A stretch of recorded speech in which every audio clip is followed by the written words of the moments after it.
रंभापुराला पाणी पुरवठा झालाच पाहिजे। नमस्कार, साप्ताहिक जोमदार मध्ये आपल्या सगळ्यांचे स्वागत। रंभापुरात 4 दिवसापासून पाणी नाही। महिलांचा नगरपालिकेवर घागर। मुख्यमंत्री एकनाथ शिंदे एका बाजूने राज्यात चांगला कारभार करून सर्वसामान्यांना मदत करताना दिसतात, तर दुसरीकडे ग्राउंडवर करमाळा नगरपालिकेचे अधिकारी मात्र रंभापुरातील नागरिकांच्या आरोग्य समस्या, पाण्याच्या समस्या, स्वच्छतेच्या समस्या सोडवण्यासाठी टाळाटाळ करताना दिसतात। आणि म्हणूनच करमाळा नगरपालिकेसमोर सर्व महिलांना सोबत घेऊन हलगी नाद करू असा इशारा शिवसेनेचे शाखा प्रमुख निलेश चव्हाण यांनी दिला।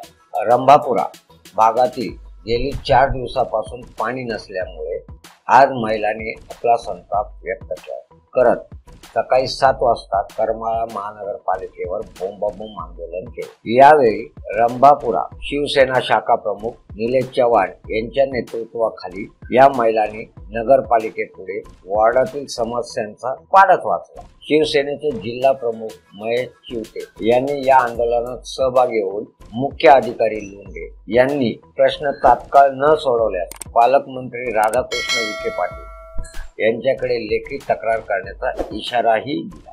पाण्याच्या समस्येमुळे घरकाम करून मोलमजुरीसाठी शेतात जाणाऱ्या महिलांचे प्रचंड हाल होत आहेत। एप्रिल महिन्यात हे हाल असतील तर भर उन्हाचा महिना मानला जाणाऱ्या मे महिन्यात काय हाल असतील हे न बोललेले खरे। चला तर मग त्याची पाहू काही क्षणचित्र। मित्रांनो, आमचा व्हिडिओ आवडला असेल तर व्हिडिओला लाईक आणि चॅनलला सबस्क्राईब करायला विसरू नका। तुर्तास इतके। चला तर पाहू मग काय।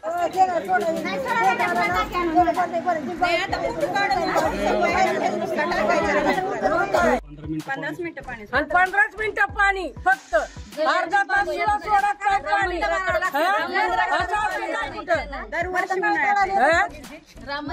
बिल थकलं की नाही सोडतात प्रत्येक वेळेस अशी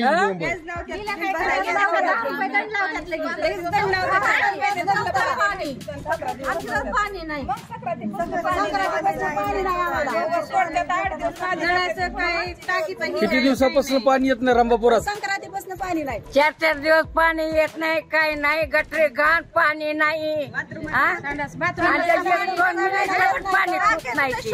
टाक्या मांडल्या 4 हांड्याच्या वर 5 हांडा भरत नाही। 20 मिनिटं पाणी येते। किती दिवसापासून असं चालू आहे? दरवर्षी आपली मुंबई पाण्याची किल्ल्यामध्ये तर पाणीच येत नाहीये। 6 घर 5-7 घरांना पाणी सोडत नाही। त्याची सुद्धा हे करायला पाहिजे त्यांनी।